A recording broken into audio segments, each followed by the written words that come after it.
ये जो आप वीडियो देख रहे हो ये आप यूट्यूब पे देख रहे हो, ठीक है। फिर आप यूट्यूब को बंद कर दोगे, थोड़ी देर इंस्टा चलाओगे, इंस्टा को बंद करके फेसबुक चलाओगे, व्हाट्सअप चलाओगे, अब इन सारे ही चीज़ों में ट्विटर भी चलाओगे। इन सारे ही चीज़ों में पता है एक चीज़ कॉमन है, वो है डेटा।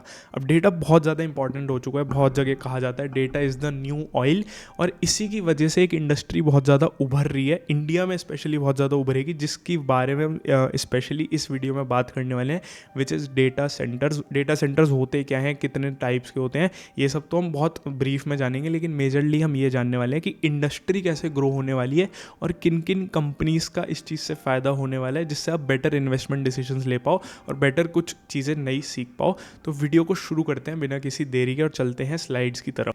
यार तो देखो चैट जीपीटी जैसी चीज़ें आ रही हैं, काफ़ी एआई वे आजकल काफ़ी ज़्यादा चल रहा है, उसकी वजह से देखो माइक्रोसॉफ्ट, अमेज़ॉन जैसी बड़ी बड़ी कंपनीज़ भी ना डेटा इंफ्रास्ट्रक्चर में बहुत ज़्यादा इन्वेस्ट कर रही हैं। जैसे कि देखो Microsoft has placed $3.7 billion Telangana में वो लगाएंगे, और अमेज़ॉन की भी आप आगे देख सकते हो। देखो हैदराबाद में अमेज़ॉन ने अभी अनाउंस किया था कि वो डेटा सेंटर फैसिलिटीज़ लगाने वाले हैं। बड़े बड़े मिनिस्टर्स को अमेज़ॉन मिल रहा है जिससे वो इंसेंटिव्स ले पाएँ। Microsoft expands data centre footprint, और उसने 260 करोड़ रुपए इन्वेस्ट किए हैं डेटा सेंटर के लिए लैंड खरीदने में। उसके बाद अडानी ग्रुप भी, ये तो बाहर की कंपनीज हो गई, अडानी ग्रुप भी डेटा सेंटर पे काफ़ी ज़्यादा बुलिश है। $5 बिलियन इन्वेस्ट किए हैं यार, कम नहीं होते। अडानी को कुछ तो दिख ही रहा होगा डेटा सेंटर इंडस्ट्री में। अब अडानी जा रहा है तो रिलायंस कैसे पीछे हो जाएगा। रिलायंस ने भी क्वाड्रिपल यानी 4x हो जाएगी, उसका मानना है 2028 तक डेटा सेंटर की इंडस्ट्री कैपेसिटी इंडिया में, और इसलिए वो काफ़ी ज़्यादा बुलिश है इस चीज़ पे। डेटा सेंटर जो है वो और भी ज़्यादा काफ़ी सारे इंडस्ट्रीज़ को इम्पैक्ट करने वाला है, जैसे कि हो गई पावर जनरेशन नीड्स। अब डेटा सेंटर लेंगे, पावर जनरेशन बढ़ेगा, तो $280 बिलियन, यार ये कम नहीं होते हैं, $280 बिलियन की इन्वेस्टमेंट एक्सपेक्टेड है इस सेक्टर में भी। अब डेटा सेंटर देखो यार कोई छोटी मोटी चीज़ नहीं होती। अगर आप हल्के में ले रहे हो कि आपका एक छोटे से घर में उसे डेटा सेंटर बोल देते हैं, ऐसा नहीं होता। इतने बड़े बड़े फार्म्स होते हैं, इतने बड़ी बड़ी बिल्डिंग्स होती हैं जिनमें आपका डेटा स्टोर होता है। करोड़ों अरबों लोग, आप सोचो इंडिया की पॉपुलेशन कितनी है, कितने स्मार्टफोन यूज़र्स हैं, इसके बारे में भी हम आगे बात करेंगे। वीडियो में आगे बढ़ने से पहले यार पेज को, मेरा इंस्टाग्राम एक पेज है, उस पर भी मैं बिज़नेस रिलेटेड कंटेंट डालता हूँ, उसे प्लीज़ कंसिडर करना फॉलो करने का, मेरी काफ़ी ज़्यादा हेल्प हो जाएगी और आपको भी इंटरेस्टिंग कंटेंट मिलता रहेगा, तो इंस्टा पे फॉलो करते जाना।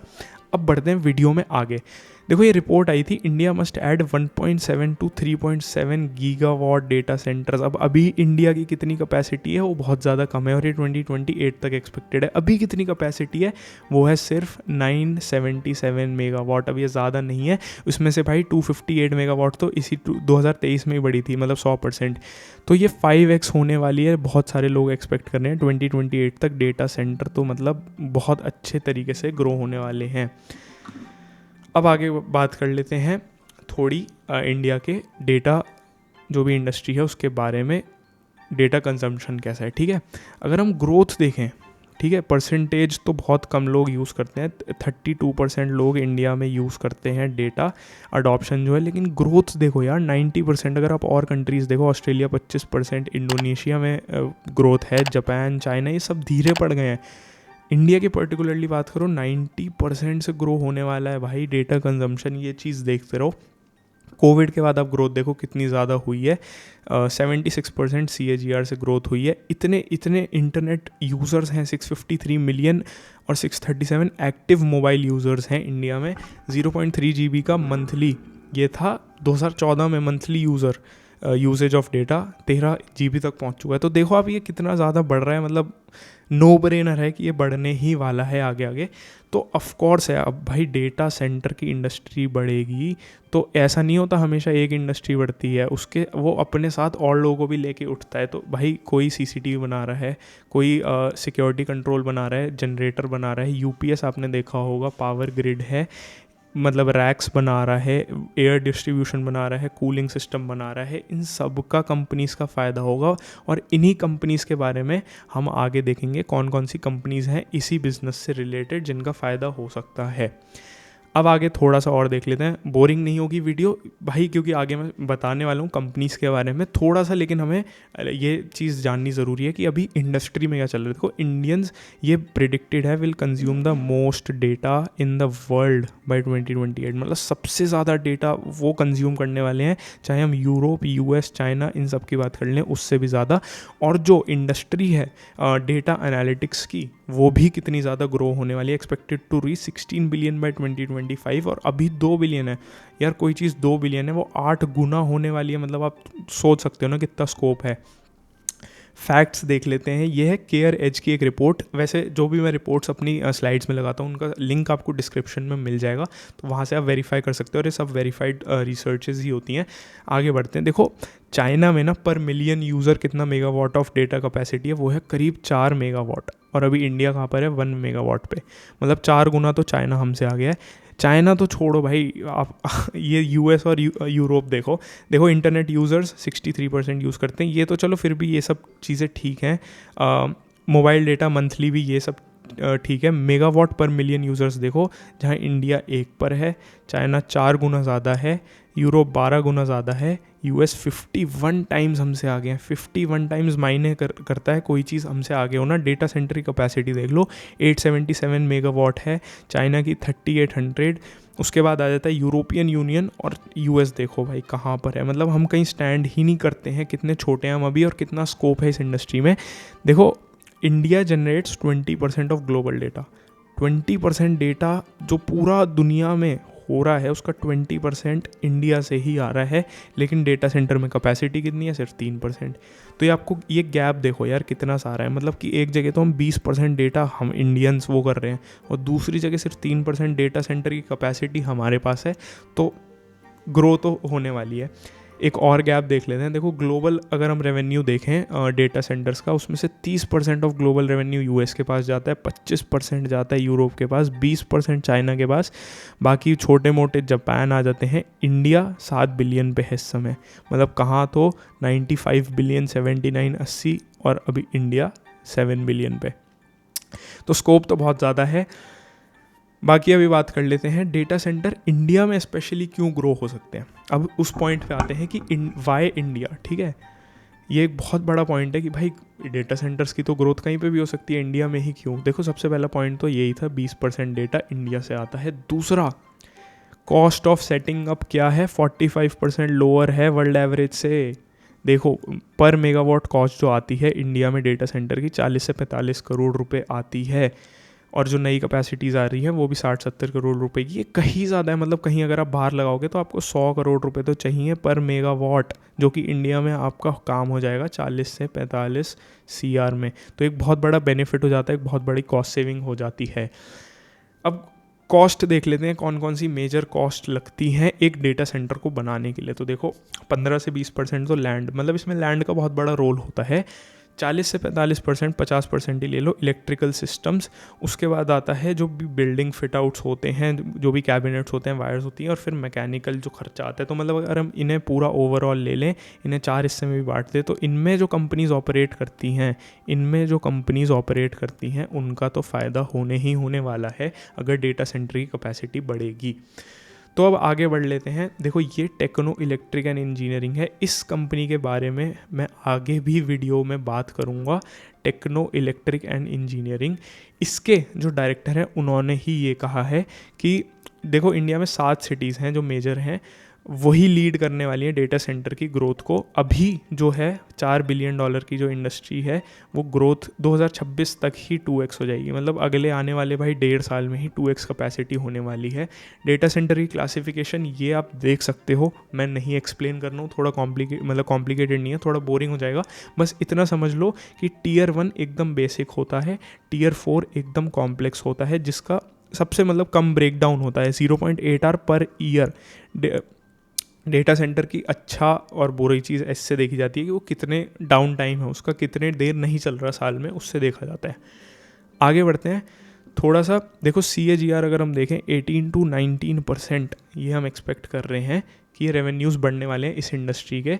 और गवर्नमेंट सबसे बढ़िया, अगर हम मोदी जी की बात कर लें, मोदी जी क्या कर रहे हैं भाई इस इंडस्ट्री के लिए। गुजरात देख लो, महाराष्ट्र देख लो, तेलंगाना, उत्तर प्रदेश देख लो, चाहे तमिलनाडु देख लो, कितने बड़े बड़े बेनिफिट्स दिए जा रहे हैं। कर्नाटका भी पीछे नहीं है, कितने बड़े बड़े बेनिफिट्स दिए जा रहे हैं, लैंड सब्सिडी दी जा रही है अगर आपको डेटा सेंटर सेटअप करना है। तो मतलब सारी स्टेट्स, सारी गवर्नमेंट्स इस तरफ पुश करने ही वाली हैं। तो अब बात कर लेते हैं कंपनीज़, जो मेजर चीज़ थी कि भाई मोदी जी जो चीज़ें आपने करी हैं डेटा सेंटर से, उनका क्या क्या फ़ायदा होने वाला है, कैसे कैसे हैं, कौन सी कंपनीज़ स्ट्रॉन्ग हैं जो ग्रो कर सकती हैं जिसका फ़ायदा होगा। फर्स्ट पे आ जाती है अनंतराज। अब अनंतराज लिमिटेड का मार्केट कैप 20,000 करोड़ है। ये सब चीज़ें आप देख लेना। ये मेनली जो ऑपरेट करती है कंपनी, वो करती है रियल एस्टेट में। अब आपको लग रहा होगा यार रियल एस्टेट कंपनी है, कैसे डेटा सेंटर से फ़ायदा होगा। एक चीज़ देखो, अब बहुत लोग कहते हैं जैसे एक कंपनी है ना कारवां करके, लोगों को लगता है कि सारेगामा जो कंपनी है उसका कारवां से काफ़ी ज़्यादा रेवेन्यू आता है, लेकिन ऐसा नहीं है भाई। मेन रेवेन्यू उनका आता है म्यूज़िक लाइसेंसिंग से। ऐसा ही है अनंतराज के केस में भी। अनंतराज की अगर हम बात करें, लोगों को लगता है कि भाई उसका मेजर रेवेन्यू रियल एस्टेट से आता है, लेकिन अभी आगे आगे आने वाले टाइम में इनका डेटा सेंटर पे काफ़ी ज़्यादा फोकस है और वो होने वाला है शिफ्ट। ये सारी चीज़ें होने वाली हैं। और अगर आप देखो, इसमें 307 मेगावाट का डेटा सेंटर की भी पोर्टफोलियो में आने वाला है इनके। रेवेन्यूज़ और फाइनेंशियल परफॉर्मेंस अगर आप देखो तो ये अच्छे दिख रहे हैं। और नेट एबिटा भी अगर आप देखो तो ये चीज़ सही दिखते हुए, हालांकि थोड़ा सा कम होता दिख रहा है, पर ये इसीलिए है क्योंकि ये एक्सपेंशन फेज़ में है। आगे अगर हम ये सब बात कर लें, फाइनेंशियल हाइलाइट्स, ऑपरेशनल हाइलाइट्स, ये सब आप चीज़ें पढ़ सकते हो, क्योंकि इनका एबिटा अगर हम देखें Q1 फाइनेंशियल ईयर 25 में अभी आया था, 65% nearly year on year up था। ये सब चीज़ें आने वाली है। ये तो एक्टिव ही है। पंचकुला में भी एक टेक सेंटर आने वाला है और राई में भी एक आने वाला है। तो ये इनका, इस कंपनी का पर्टिकुलरली रियल एस्टेट के साथ साथ डेटा सेंटर्स पे काफ़ी ज़्यादा फोकस होने वाला है, जो इनके रेवेन्यू को काफ़ी ज़्यादा ड्राइव करेगा। ये आप न्यूज़ देख सकते हो। सेकंड कंपनी की बात कर लेते हैं, विच इज़ D-Link इंडिया। ठीक है, इसका मार्केट कैप करीब 2100 करोड़ का है। अब ये कंपनी करती क्या है भाई, ये करती है वाईफाई राउटर्स बनाती है, कैमरास बनाती है, स्विचेस और एक्सेसरीज़ बनाती है। अब हमने पहले ही देखा था कि भाई डेटा सेंटर्स बनेंगे तो उसमें मैकेनिकल का खर्चा आएगा। ये देखो, आप ये वाली स्लाइड देखो एक बार, कहाँ गई, building fit outs, electrical systems, ये हमने देखा था। तो इलेक्ट्रिकल सिस्टम्स में ही ये पार्ट आ जाता है जो D-Link प्रोवाइड करता है। तो कैमराज और सिक्योरिटी में D-Link आ जाता है। One of the largest networking companies हैं, 82 ऑपरेटिंग और सेल्स लोकेशंस हैं। और ये भाई ताइवान की कंपनी है, इंडिया की नहीं है, बट इंडिया में ऑपरेट करती है। इनका डोमेस्टिक रेवेन्यू देख लो, 99.9% डोमेस्टिक रेवेन्यू आता है। ये फाइनेंशियल से कंपनी के आप देख सकते हो। थर्ड पे आ जाती है Netweb technologies. Market cap 14,000 crore का है, फंडामेंटली स्ट्रॉन्ग है। पी भी अभी थोड़ा सा ज़्यादा चल रहा है, ओवर वैल्यूड, वो देख सकते हो। ये करते हैं HPC, हाई परफॉर्मेंस कंप्यूटिंग जो भी होता है वो ये करते हैं, क्लाउड सर्विसेज देते हैं। हाई परफॉर्मेंस कंप्यूटिंग मैंने बताया, डेटा सेंटर कंप्यूटिंग, ये बेनिफिट हो सकता है इनका, जो अभी हमारा वीडियो का टॉपिक है। चौथा है कंटेनर।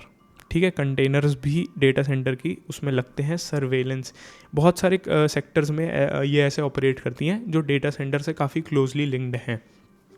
तो देखो आप, पर्टिकुलरली डेटा सेंटर सर्वर्स ये कंपनी बनाती है, रैक्स बनाती है, हाई एफिशिएंसी स्टोरेज बनाती है। मैं पर्टिकुलरली टेक बैकग्राउंड मेरा नहीं है, तो इस वीडियो में थोड़े बीच बीच में कुछ ऐसे टर्म्स आते हैं जो कॉम्प्लिकेटेड हैं, but I will try to explain. ये थोड़े फाइनेंशियल्स हैं कि कैसे ये ग्रो कर रहे हैं। स्क्रीन पे आप पॉज करके थोड़ा देख सकते हो। फिर देख लेते हैं। सबसे अच्छी बात यह है कि इसका मेजर रेवेन्यू 60% करीब गवर्नमेंट से आता है, which is a positive sign कि गवर्नमेंट भी इनका एक क्लाइंट है। और इनका अगर आप रेवेन्यू देखो, करीब डेटा सेंटर इसमें भी 3% अभी कंट्रीब्यूट करता है, जो कि अभी एक्सपैंड करने की इसकी काफ़ी ज़्यादा स्कोप मुझे नज़र आ रहे हैं। सिटी ग्रुप ने भी इसमें स्टेक खरीदा था।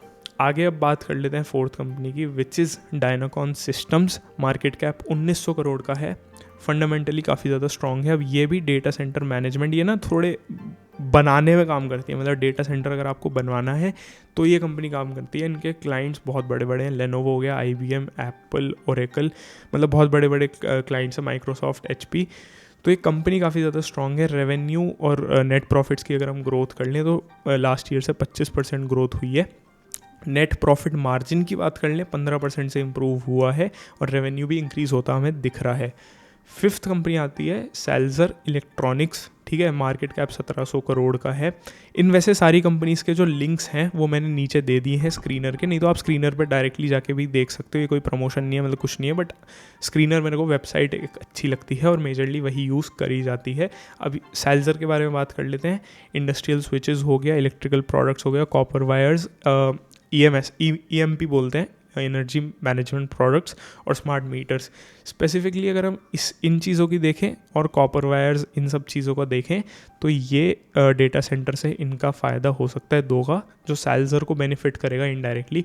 और अगर हम सेगमेंट में भी देखें तो वायर और केबल सेगमेंट में ये अच्छा 40% करीब करीब रेवेन्यू आता है, जो कि इंक्रीज़ होता दिख रहा है हमें। देखो 40% से 43% हुआ है वायर एंड केबल का रेवेन्यू। आगे अगर हम बात कर लेते हैं, थोड़ी R&D टीम इनकी काफ़ी ज़्यादा स्ट्रॉन्ग है सेल्जर की। फिफ्थ कंपनी है वैलिएंट कम्युनिकेशन। छोटी कंपनी है, थोड़ी सी रिस्की हो सकती है, स्टडी करना पड़ेगा क्लोजली। यार देखो, जो भी मैं कंपनीज अभी पास्ट में बता रहा हूँ ना, वो सिर्फ वो कंपनीज़ हैं जिनका फ़ायदा हो सकता है। अब फ़ायदा तब होगा जब ये कंपनीज़ अच्छे से काम करेंगी, तो आपको इनडायरेक्टली तो कंपनी को ही स्टडी करना पड़ेगा, ठीक है, कि मैनेजमेंट कैसी है, कंपनी के पास्ट रिकॉर्ड्स कैसे रहे हैं। मेरा काम है कंपनीज़ को बताना आपको। तो अब वापस आ जाते हैं इस कंपनी पे। मैन्युफैक्चर करता है कम्युनिकेशन, ट्रांसमिशन और प्रोटेक्शन, साइबर सिक्योरिटी इक्विपमेंट, ठीक है। User industries oil and gas में लगती है, रेलवे, मेट्रो, डिफेंस, काफ़ी ज़्यादा इंडस्ट्रीज़ में इस कंपनी के प्रोडक्ट्स जाते हैं। इंडिया से 65% नियरली रेवेन्यू आता है, which is also a good sign. लेकिन एक्सपोर्ट भी करते हैं, जो कि सोने पे सुहागा है, ठीक है। आगे बढ़ते हैं। फाइनेंशियल परफॉर्मेंस आप देख लेना पॉज करके स्क्रीन पे, बिजनेस अपडेट्स भी देख लेना। ऑर्डर बुक काफ़ी ज़्यादा हेल्दी है इस कंपनी की, तो वो चीज़ पे आप नोट कर सकते हो, ठीक है। आगे हम बात कर लेते हैं जो लास्ट कंपनी है, which is techno electric engineering, ठीक है। इसके बारे में मैंने स्टार्टिंग में बात किया था, जिसके डायरेक्टर ने की एक फ़ोटो मैंने लगाई थी। तो ये कंपनी काफ़ी ज़्यादा स्ट्रॉन्ग नज़र आती है। 20,000 करोड़ का मार्केट कैप है। अब ये कंपनी क्या करती है, ये सब इन डोमेन्स में ऑपरेट करती है, transmission, distribution, power generation, industrial sector में ये सब स्विचेस भी बनाते हैं, जिसका भी डेटा सेंटर से फ़ायदा हो सकता है। और पावर डिस्ट्रीब्यूशन में काफ़ी ज़्यादा इन्वॉल्व है ये पर्टिकुलरली कंपनी, जो कि बाकी कंपनीज से थोड़ा अलग है कि ये देखो यहाँ पे आपको डेटा सेंटर दिखेगा और दिखेगा आपको पावर डिस्ट्रीब्यूशन। तो पावर डिस्ट्रीब्यूशन, ट्रांसमिशन, इनसे काफ़ी ज़्यादा फ़ायदा हो सकता है। और पर्टिकुलरली देखो ये चीज़ डेटा सेंटर, ये इनका बहुत बड़ा है। EPC की ऑर्डर बुक है ये। EPC क्या होता है कि कंस्ट्रक्शन और उन सब चीज़ों में इन्वॉल्व है डायरेक्टली, तो डेटा सेंटर से इनका काफ़ी ज़्यादा बड़ा ये ऑर्डर बुक है इनकी, आने वाली है आगे। अब अगर हम डेटा सेंटर के विजन की बात कर लें, 2024 में एक चेन्नई में आने वाला है, 2027 में कोलकाता में आने वाला है। तो डेटा सेंटर्स पे धीरे धीरे शिफ्ट कर रहे हैं, which is a good sign. अब टाइम देख लो यार, जो मैंने टीयर्स बताए थे ना आपको, 4 टीयर बताए थे, 1 2 3 4, 99.98 ऑलमोस्ट एक गुड टीयर डेटा सेंटर माना जाता है। मतलब ये कंपनी एक अच्छे टीयर्स में ऑपरेट कर रही है।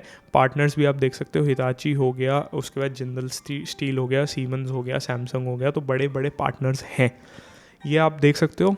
थोड़ी मैंने फ़ोटोज़ लगा दी है पॉज करके। अब वीडियो के एंड पे आ जाते हैं कि भाई ये कंपनीज़ मैंने बता दी, डेटा सेंटर की मैंने आपको ग्रोथ बता दी, लेकिन ना कुछ ऐसी चीज़ें भी होती हैं कि डेटा तो बढ़ रहा है, लेकिन उसके साथ साथ ये चीज़ भी बढ़ रही है, ये चीज़ भी बढ़ रही है, ये चीज़ भी बढ़ रही है। तो ये कौन सी चीज़ें हैं, वो हैं ये देखो। फर्स्ट पे रियल एस्टेट है। अब डेटा सेंटर बढ़ेगा तो यार मतलब आप खुद देखो, 500 एकड़ of land being acquired in 2022 for construction of data centres. तो ये कम नहीं होता और ये आगे बढ़ने ही वाला है। देखो double two 20 million square feet by 2025। तो डेटा सेंटर के लिए प्री रिक्विजिट मतलब कि नेसेसरी है रियल एस्टेट होना, लैंड होना ज़रूरी है। तो रियल एस्टेट को काफ़ी ज़्यादा बूम मिलेगा। सेकंड आ जाती है मैन्युफैक्चरिंग। देखो ड्राफ्ट कह रहा हूँ, डेटा सेंटर पॉलिसी आई थी 2020 में, उसने प्रमोट की थी domestic manufacturing of data centres. तो उससे मैन्युफैक्चरिंग सेक्टर को काफ़ी ज़्यादा बूस्ट मिल सकता है, क्योंकि अभी क्या होता है ना, मेजर जो डेटा सेंटर में इक्विपमेंट लगते हैं वो होते हैं इम्पोर्ट, लेकिन इस चीज़ के बाद मैन्युफैक्चरिंग सेक्टर को काफ़ी ज़्यादा बूस्ट मिल सकता है। और चौथा, रिन्यूएबल एनर्जी तो है ही है। इस वीडियो के लिए इतना ही था। कहने का मतलब यही है इस वीडियो से कि डेटा सेंटर की जो भी इंडस्ट्री है उसे आपको क्लोजली स्टडी करना चाहिए, क्योंकि 2028 तक ये बहुत मतलब मल्टीफोल्ड बढ़ सकती है। दूसरा, जो भी कंपनीज़ हैं इससे रिलेटेड, कुछ कंपनीज़ तो मैंने बता दी यार, हो सकता है मैं गलत हूँ इन कंपनीज़ में, हो सकता है मैं सही हूँ। कंपनीज़ को आपको स्टडी करना पड़ेगा इन कंपनीज़ का, क्योंकि फ़ायदा हो सकता है और ये काफ़ी सारा आने वाले टाइम में पैसा कमा सकती हैं। तो कंपनीज़ को देख लेना, इंडस्ट्री को देख लेना, मुझे काफ़ी ज़्यादा स्ट्रांग लग रही है। यही था। अगर आपको इस वीडियो से कुछ सीखने को मिला हो, कोई भी नई चीज़ सीखने को मिली हो, कोई फैक्ट्स एंड फिगर्स मिली हो, क्योंकि अभी काफ़ी ज़्यादा स्कोप मुझे नज़र आ रहा है। मुझे मेजरली यार देखो, चाइना 4x है, ठीक है, तो वहाँ तक तो हम पहुँचेंगे ही, वहाँ तक तो पहुँचना ही पड़ेगा, वो चीज़ मुझे नज़र आ रही है। तो इस चीज़ को देख लेना। इस वीडियो से अगर आपको कुछ भी नया सीखने को मिला हो तो प्लीज़ अपने दोस्तों के साथ शेयर कर देना, जो भी बिज़नेस में इंटरेस्टेड रहते हैं या फिर स्टॉक मार्केट से इंटरेस्टेड रहते हैं। ये पर्टिकुलरली मैंने कोई इन्वेस्टमेंट एडवाइस नहीं दिया आपको, इन कंपनीज़ के बारे में सिर्फ बताया कि इनका फ़ायदा हो सकता है, बाकी आपको देखना है। अपनी फैमिली के साथ भी आप इस वीडियो को शेयर कर सकते हो, अगर कोई एसोसिएटेड है क्लोजली बिजनेस से जिसका इस वीडियो से फ़ायदा हो सकता है, उसे भी कोई चीज़ नई सीखने को मिल जाएगी। That is it for this video. अगली वीडियो में मिलते हैं। सब्सक्राइब कर देना और लाइक कर देना यार इस वीडियो को।